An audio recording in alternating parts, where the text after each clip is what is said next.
Tenemos distintos libros que a lo largo precisamente de este año se han ido publicando para analizar el fenómeno del populismo en nuestro país y no solo en nuestro país. Entonces, en este panel, pues distintos autores van a dedicarse a presentar sus libros al respecto. De todas formas, como veo que hay mucha gente, recuerdo lo que he dicho al principio. Recordad, todos los años en Libreacción sorteamos un lote de libros de Unión Editorial. Si queréis participar en el sorteo, os acercáis a la caseta de Unión Editorial, rellenáis el boleto y a ver si os toca. Muy bien, pues empezamos ya con el panel. Empieza Ricardo Manuel Rojas con su libro Autoritarismo de base democrática. Bueno, es un gusto estar aquí nuevamente presentando un libro. El libro tiene un título más largo, que tal vez sea demasiado largo, pero tiene una explicación, porque en realidad quería que quedara claro a qué apuntaba. Resistencia no violenta a regímenes autoritarios de base democrática. Y esto tiene que ver con que ustedes saben que se ha escrito mucho sobre la resistencia no violenta a dictaduras, ¿no? Hay un autor americano muy conocido, Jim Sharp, que ha dedicado décadas a investigar cómo desarrollar métodos, estrategias para enfrentar de manera no violenta a regímenes autoritarios y dictatoriales, con bastante éxito en muchos países, ¿no? La tesis es que la resistencia no violenta siempre es mucho más útil y más eficiente que la resistencia violenta por muchos motivos, por el ahorro de víctimas y destrucción, y además porque normalmente cuando una dictadura es enfrentada de manera violenta, los que ganan normalmente tienden a sustituir al dictador anterior y convertirse a su vez en dictador. Ahora, Sharp tiene un libro que es muy conocido, es manual, se llama De la dictadura a la democracia, donde él desarrolla 198 métodos de enfrentamiento a las dictaduras. Cuando yo leí ese libro, dijo, pero ¿cómo? ¿Dictadura? ¿De la dictadura a la democracia? En realidad la democracia puede ser una dictadura. Nada impide que un gobierno elegido constitucionalmente y votado por una mayoría, una vez instalado en el gobierno, avance hacia métodos de acumulación de poder, de acumulación de fondos públicos, de todo el aparato estatal, para justamente destruir aquellas limitaciones republicanas que normalmente los países libres tienen, y convertirse en un régimen autoritario y eventualmente en una dictadura.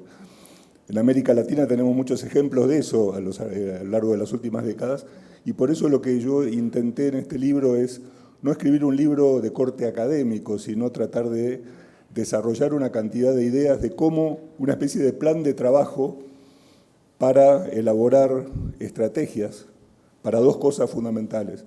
Primero, tratar de evitar que un gobierno constitucional se convierta en autoritario. ¿Qué es lo que podemos hacer para ello?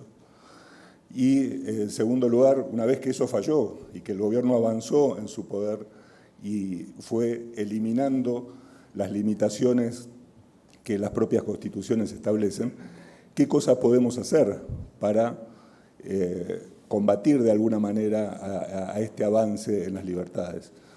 Los liberales nos pasamos el día discutiendo cosas muy interesantes, como si somos anarquistas o minarquistas, o si el liberalismo es de izquierda o de derecha, o si la izquierda y la derecha ya no tienen sentido, cosa que es muy bueno discutirla y cosa que es muy buena pensar en qué tipo de mundo queremos vivir. Pero mientras tanto, allá afuera hay un montón de gente que está desarrollando mecanismos para quedarse con los fondos de Estado, el aparato burocrático, las armas, y para ir acumulando poder mientras nosotros seguimos discutiendo el minarquismo o el anarquismo. La idea es, ustedes recuerdan, cuando en los Estados Unidos se discutió la Constitución de los Estados Unidos, Jefferson tenía una preocupación muy grande por lo que estaban haciendo. Había mucha gente que era recelosa sobre la creación de un gobierno, y él decía, el precio de la libertad es su eterna vigilancia. Si nosotros queremos seguir siendo libres, tenemos que preocuparnos todos los días por conservar esa libertad. Y este libro lo que trata es de, bueno, ofrecer algunas ideas para que en el futuro podamos elaborar estrategias para poder conservar la libertad. Muchas gracias. Muy Muy bien, muchas gracias, Ricardo, tanto por el tema del libro como por el estricto cumplimiento de los 5 minutos que pediré al resto de ponentes que sigan tu ejemplo. Vamos ahora con Ciudad Central de Carlos Losada. Hola, buenos días. Sí. Buenos días. En primer lugar, me gustaría agradecer a Unión Editorial por haberme dado esta oportunidad. Es mi primera novela. Y al contrario que mis compañeros de panel, mi novela es totalmente de ficción, con lo cual, digamos que no tengo que luchar contra nadie.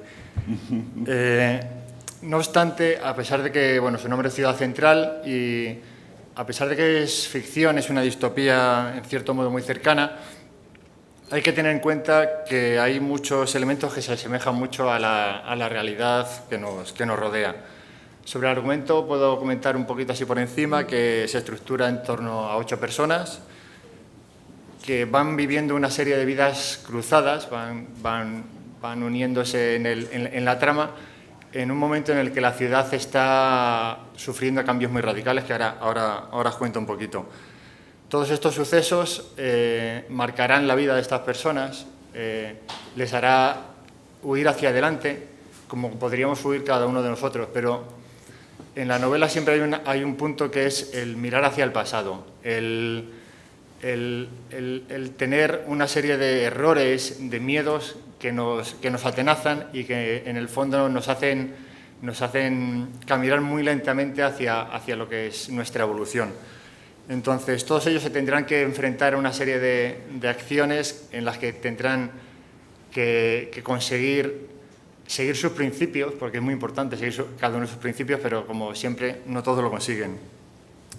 Y aquí, quiero hacer una primera pregunta y es que cada uno de ellos trata de aceptarse y ¿es la aceptación en uno mismo un requisito a ser y vivir libre?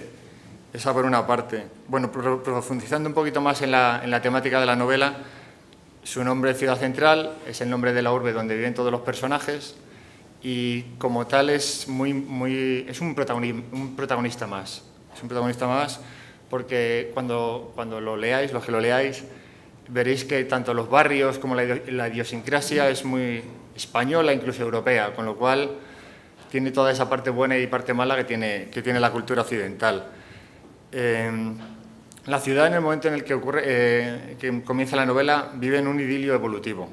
Es decir, hay una serie de avances en materia genética, que es la parte más de ciencia ficción de la novela, que han conseguido crear la Fuerza de Élite. La Fuerza de Élite es una entidad de defensa privada compuesta por humanos mejorados, a partir de un complicado proceso ideado por 2 científicos que también tendrán parte importante en la novela.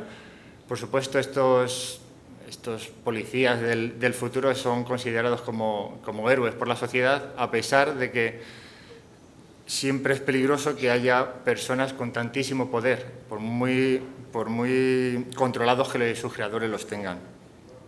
Pero eso no es todo. Las mejoras genéticas también, otra serie de mejoras genéticas más superficiales, generalmente estéticas, han llegado al común de los ciudadanos y se han convertido en un bien de consumo e incluso en un objeto de culto. Así que, aprovechando este panorama, el gobierno de turno ha decidido poner en marcha la Ley de Ordenamiento Social, que será la que dé el pistoletazo de salida a la trama. Esta ley llevará a los habitantes a ser clasificados de acuerdo a sus características genéticas y a su nivel económico. Y el gobierno es listo y entonces las clases que utiliza son A, B y C, de tal manera que no rememore ninguna terminología del pasado. Y para fomentar el consumo hará que cada dos años cada persona tendrá que pasar un examen de tal modo que pueda ascender o descender, si no es capaz, en esas clases. El alcalde, por supuesto, para vender la ley, argumenta que será beneficiosa para la sociedad, puesto que potenciará el consumo de mejoras genéticas y supondrá un impulso para la economía. Entonces, en este punto, ¿cómo reaccionará la población ante la creación de clases sociales? ¿Es realmente posible incentivar de este modo la economía? ¿Y qué papel ha de jugar cualquier gobierno en un mercado capitalista dirigido a establecer clases sociales? Bueno, esta serie de preguntas se van sucediendo Y hay que tener en cuenta también, soy rápido ya, que en la ciudad hay una ingente cantidad de suciedad. Es decir, hay muchas... Las organizaciones criminales campan a sus anchas, con lo cual hay políticos corruptos, no sé si les suena, que intentan echar sus redes a los negocios y a una serie de asuntos que no deberían competir a cada uno de ellos. Y finalmente, para acabar, que se me va el tiempo, para hacer la novela me he inspirado en el mundo del cómic, el mundo del cine, con mucho guión, mucho diálogo, mucha acción, en el lenguaje periodístico, porque soy periodista y me parece que es una profesión que debe defenderse, sobre todo a la vieja usanza, es decir, informando de verdad, y la simple observación de lo cotidiano, porque al final todo lo que nos ocurre, de todo eso se impregna la novela. Y para acabar, quiero finalizar con una de las cosas que dice uno de los personajes, y es que yo sigo confiando en el ser humano y en su capacidad para pelear por su dignidad. Muchas gracias y que la disfruten. Bueno, pues sin más dilaciones vamos con Podemos, de Asís Timmermans. De momento, no sé, pero parece que pueden, por desgracia. O que los demás no pueden. Buenos días, muchísimas gracias. Comprimo el capítulo de agradecimientos, pero estoy muy agradecido e ilusionado porque esto es un milagro. O sea, que exista este instituto y estas personas es un milagro. Para completar lo que me voy a dejar sin decir, por pura casualidad, es decir, por pura culpa de Mario Noya, esta mañana he publicado un artículo en Libertad Digital que quizá se exprese con más corrección que el contenido o el posible interés de mi libro, más que lo que voy a contar ahora. Una cosa muy graciosa, a mí me hizo mucha gracia cuando entregué el manuscrito del libro, el editor, que es militante en este momento y diputado, por cierto, o concejal o algo de Ciudadanos, el editor me dijo, bueno, te has salido demasiado liberal, pero está bien, porque cuando llegas a contar tus cosas ya la gente ha visto lo que es Podemos, etc. Claro, muchas gracias, ¿qué esperabas? Pero claro, ¿qué quería decir? Pues que me di cuenta de que en un determinado momento, cuando había que... Yo no estaba seguro de incluir en el libro una refutación o una contestación del programa electoral de Podemos, porque, bueno, los que hayáis leído el libro, mi tesis es que el programa en concreto no importa, sino que hay una cierta guía para entender por qué reclaman ciertas medidas. Pero lo que te das cuenta es que cuando estás analizando el programa de Podemos, los argumentos no son muy distintos que los que se emplean contra cualquier programa de cualquier partido político español socialdemócrata, desde el Partido Popular hasta cualquier otro. Que esto nos pone a los que, yo no me suelo definir como liberal, pero bueno, digamos que nos pone a los liberales o a los que tenemos por delante una idea de libertad, nos pone en una posición muy comprometida, porque os lo creáis o no, no quiero decir que somos los únicos que pueda salvar la civilización occidental o algo parecido, pero somos los únicos que podemos oponer ideas convincentes a las propuestas de Podemos. ¿Por qué? Porque sus ideas son muy, muy, muy coherentes y, de hecho, son consecuencia directísima de toda la educación política y social que hemos recibido en los últimos 30 años. Por eso es importante saber eso. Os aconsejo, ahora que no nos oye, es decir, es fascinante ver, por ejemplo, el último vídeo de La Tuerca. Ved La Tuerca, es importante. El último vídeo de La Tuerca, el último que yo he visto, que es en el que está Juan Ramón Rayo contra todos. Entonces, bien, Juan Ramón Rayo, mi admiración por él es absoluta, por muchos motivos, ya le llevan hasta cuestionar, claro, porque como tú eres rico, bueno, no le dicen eso porque así le iba a decir, entonces, claro, Juan Ramón les explica pues que no, es rico en conocimientos, pero no en patrimonio familiar, ni nada parecido. Bien, pero es increíble porque se evidencia que la falta de educación política es tan generalizada en la sociedad y en particular por estas personas que tienen una cultura política amplia, que muchas cosas de las que dice Juan Ramón o las que podríais decir vosotros es que les escandalizan e incluso les sorprenden. O sea, tal es el desconocimiento. ¿Cuánto llevo? ¿5 ya? 2 minutos se quedan. Vale, entonces, el libro, que quizá... yo he hecho un libro, o sea, es decir, que lo compre o lo lea quien le interese y quien no. ¿Qué cosas interesantes puede tener? Bueno, aparte de lo bien que está escrito y lo interesante que está, pues que cuento muchas cosas, yo creo que para los... Bueno, aquí es que es un milagro, ¿verdad?, que haya tanta gente joven con ideas de libertad. Pero pasaron una serie de cosas. Bueno, yo tenía 11 años o 12 años o 13, pero es que en mi familia éramos unos enfermos de la política, y entonces yo estaba enamorado de Pina López Gay. ¿Alguien tiene edad aquí para haberse enamorado de Pina López Gay, la dirigente de la joven Guardia Roja? Es que era una belleza. Hasta Umbral le dedicó un artículo precioso. Bueno, había una serie de historias políticas, de 1000 historias políticas, que no han desaparecido. La política ni se crea ni se destruye, solo se transforma. Es decir, eso venía de algo y ha ido a algo. Entonces yo cuento cosas que para algo les sonará a los que tienen más de 49 años, como yo, y puede ser muy interesante porque nos da claves para entender quiénes son, es decir, las claves personales de Iglesias y su gente, las claves políticas, las claves ideológicas, y eso me permite, esto es una presunción terrible, pero a mí me permite, de verdad, saber no exactamente qué van a hacer en el próximo paso, pero sí saber cuál es su forma de pensar y, por lo tanto, cuál es la estrategia. Es decir, es una guía para saber qué va a pasar en los próximos meses. Termino con dos cosas, bueno, con tres, muy, muy breves. Una, le escuché por primera vez a Fernando Díaz Villanueva, algo interesantísimo, que creo que refleja en el libro, que es que Podemos es muy bueno porque por primera vez se sitúa el debate real en sus propios términos, que es la libertad versus estatalismo. Eso ha conseguido Podemos. En segundo término, aunque Podemos no logre sus objetivos, el daño está hecho. Es decir, yo no soy, o sea, leyendo el artículo esta mañana, mucha gente decía que estaba asustada. No, pues el problema no es ese.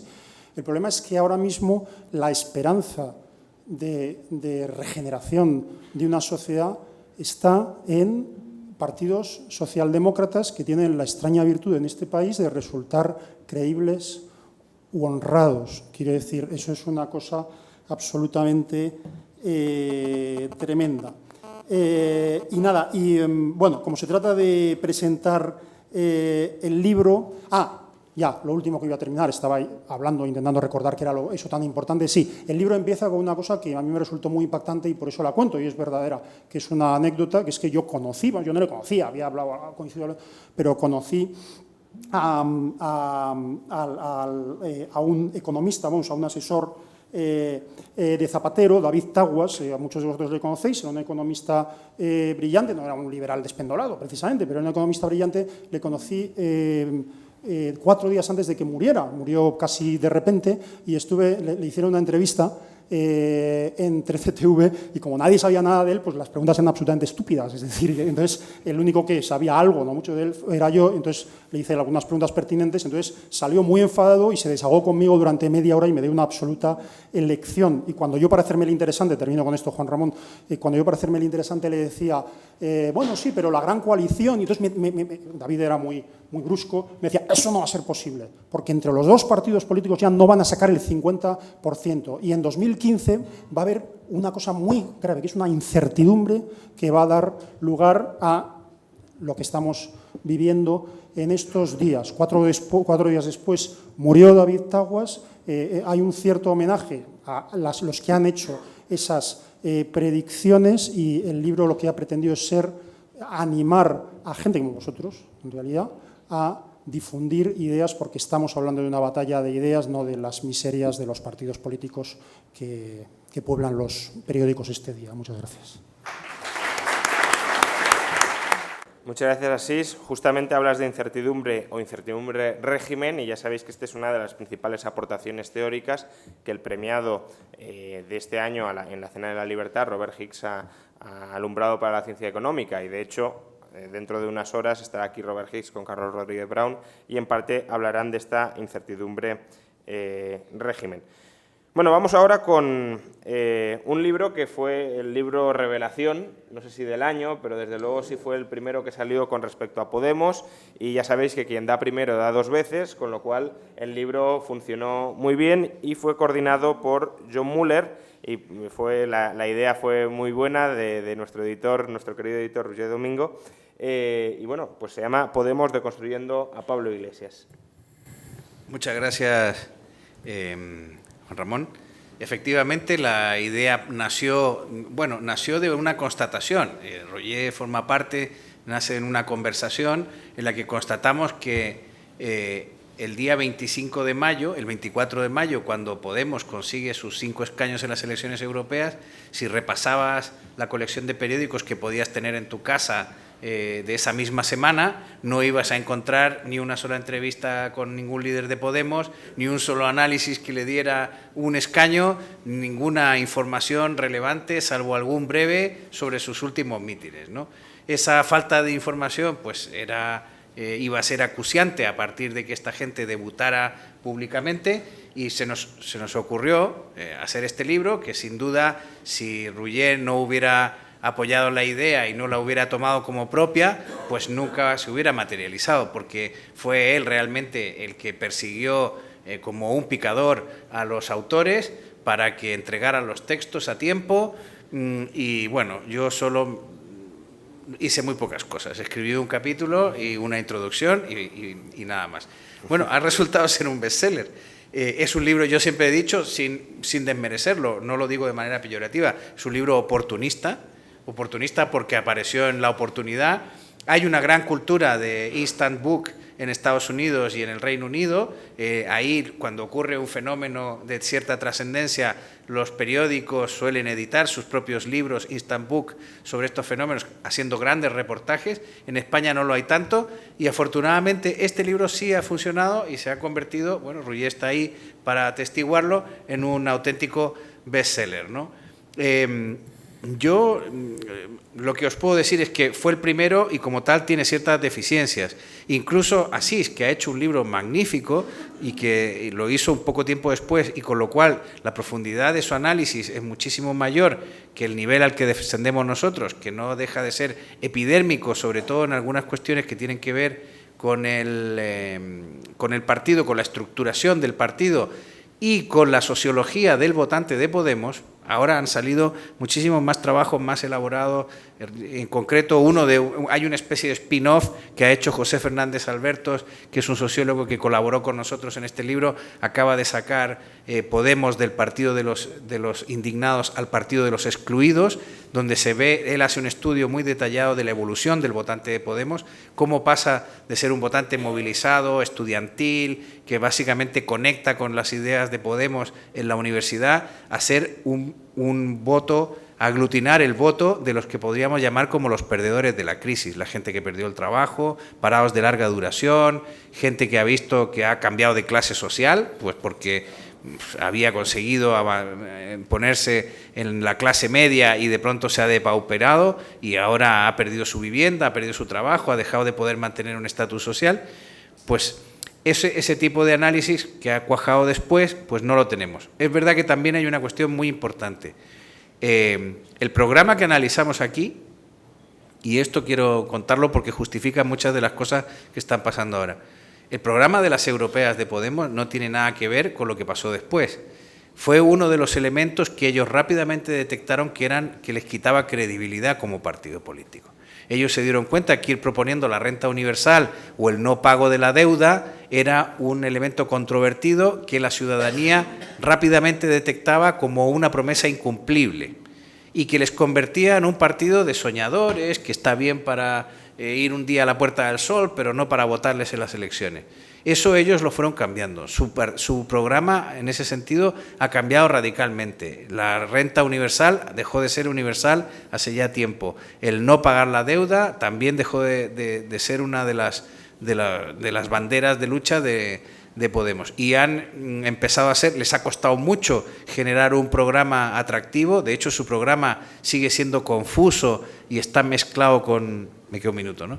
Y está mezclado con imágenes más que con realidades, pero bueno, ellos han ido cambiando en ese sentido. Lo curioso es que a medida que ese programa y ese planteamiento político se ha ido moderando, que eso es fácil detectarlo, ellos hoy hablan de ser socialdemócratas, son socialdemócratas escandinavos y quieren ocupar la centralidad del PSOE, cuando en aquella época lo que más se parecían era Hugo Chávez bajándose del tanque el día del golpe de Estado contra los socialdemócratas, contra Carlos Andrés Pérez precisamente, ¿no? Bueno, pues curiosamente ese cambio la población no lo percibe como tal, porque muchos sectores muy radicalizados les están votando. Y esa moderación que la gente no percibe, bueno, pues está haciendo mella en su proyecto, ¿no? Muchas gracias.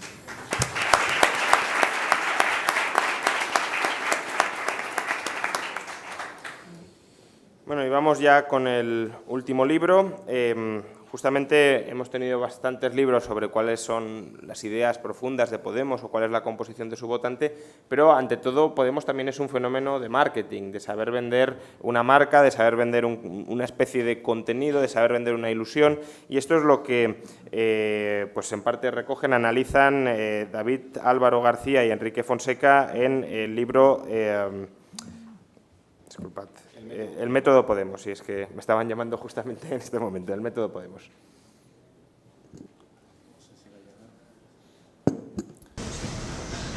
Bueno, buenos días. En primer lugar, agradecer al Instituto Juan de Mariana, como han hecho mis colegas, por la invitación, y agradeceros a todos y cada uno de vosotros que estéis una calurosa mañana de viernes escuchando las ideas que tenemos algunos en la cabeza y hablando de Podemos, que creo que está en las antípodas ideológicas del pensamiento que tenemos todos y cada uno de los que estamos aquí.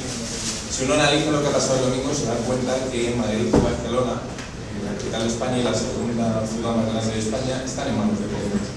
Dos ciudades que aglutinan a más de 5 millones de habitantes y con candidatos que hace escasamente 3 meses muchos de nosotros ni conocíamos. Si uno pregunta hace 3, 4 o 5 meses quién era Manuela Carmena, muy poca gente sabía quién era esta señora. ¿A qué se debe este éxito? Se debe, sin lugar a duda, a una estrategia de marketing. Y de eso va este libro. Pensarlo, la situación de crisis, lo que ha llevado a dos consecuencias básicas. Por un lado, a que los sistemas bipartidistas que predominaban sobre todo en el sur de Europa estén acabándose y den lugar a un sistema multipartidista, y por otro, al surgimiento de un fenómeno curioso, cuanto menos, que es el populismo. No hablamos de partidos de masas, como los que hemos concebido tradicionalmente en España, no hablamos de unos partidos que tienen una ideología concreta y que intentan captar el mayor número de votos de esa ideología, sino que hablamos de partidos atrapando todo, hablamos de partidos populistas. ¿Cuál es el éxito de estos partidos populistas en España y fuera de España? Pero sobre todo lo que analizamos en nuestro libro es el fenómeno Podemos, es el marketing, pensarlo. ¿Cuántos otros partidos políticos no podían haber canalizado el descontento de la sociedad? Había un nicho de mercado brutal y que ha aprovechado Podemos. El libro tiene una virtud maravillosa y es que logra cabrear a todo el mundo. Cabrea a los de Podemos porque te dicen que cómo eres tan osado de plantear su estrategia de marketing para un partido que no sea marxista, y cabrea a todos los que están en contra de Podemos porque te dicen que, hombre, pero ¿cómo voy a aplicar yo las técnicas de marketing de Podemos? Cuando hablamos de marketing, no penséis en técnicas publicitarias agresivas, no penséis en vender motos, pensar en estrategias claras. Y esto es muy curioso. Cuando escribíamos el libro hablábamos con distintos asesores de partidos políticos y era curioso comprobar cómo se sentían tremendamente cómodos con palabras como estrategia, que provienen del ámbito militar, pero sin embargo con el marketing, que proviene del ámbito de la empresa, se levantaban de la silla y te decían: no, yo marketing no quiero hacer, esto es política, esto es otra cosa. Bueno, yo he tenido la suerte o la no suerte de ser alumno compañero de Pablo Iglesias, Íñigo y Monedero, sufrirles durante muchos años, ser uno de esos valientes como tú, que acudía a la tuerca de vez en cuando a pelear y a defender las ideas en libertad, y esto me ha dado pie a entender cuál es su estrategia de marketing. Os pongo ejemplos para que entendáis de qué va este libro. Cuando Pablo Iglesias, en su época de profesor universitario casi desconocido, explicaba a la audiencia que el éxito de Lenin no fue hablar de materialismo dialéctico, no fue hablar de comunismo, fue vender paz y pan, deja muy clara la intención de Pablo Iglesias. Aquí no se trata de decirle a la gente somos los más liberales, creemos en la libertad y cuanto más pequeño sea el Estado mejor. Esos son argumentos que, por desgracia, no venden y obliga a la gente a que se posicione. A la gente no le gusta posicionarse, la gente lo que quiere es que se solucionen sus problemas. Y lo que ha hecho Pablo Iglesias y lo que han hecho Podemos es crear un producto político que casi, por lo menos en apariencia, luego comprobaremos que no es así, pero por lo menos en apariencia logra casar los problemas de la gente y plantear unas posibles soluciones. Y continúo con más ejemplos. Cuando Pablo Iglesias dice que el cielo no se toma por consenso, sino que se toma por asalto, todos nos echamos las manos en la cabeza y olvidamos Es que es una frase de Karl Marx. Y esto es el marketing político, el conseguir que la gente que dice que esa política, que no se define ni de izquierdas ni de derechas, les compre el argumento. Y esto va más allá de la política, esto sucede en el ámbito de la empresa. Pensar, necesitamos la colonia que usamos a diario, necesitamos los coches que tenemos a diario, compramos coches de 30.000 euros habiendo coches de 7.500. La clave está en que te creen la necesidad, y eso es el marketing. Y Podemos ha conseguido crear una necesidad y canalizar esas demandas a través de, como decía Sis Zimmerman, la hegemonía discursiva. Ellos han logrado en muchas ocasiones ser los primeros en posicionarse en temas de los que no se había hablado nunca, y eso obliga a las demás formaciones políticas a ir detrás de Podemos.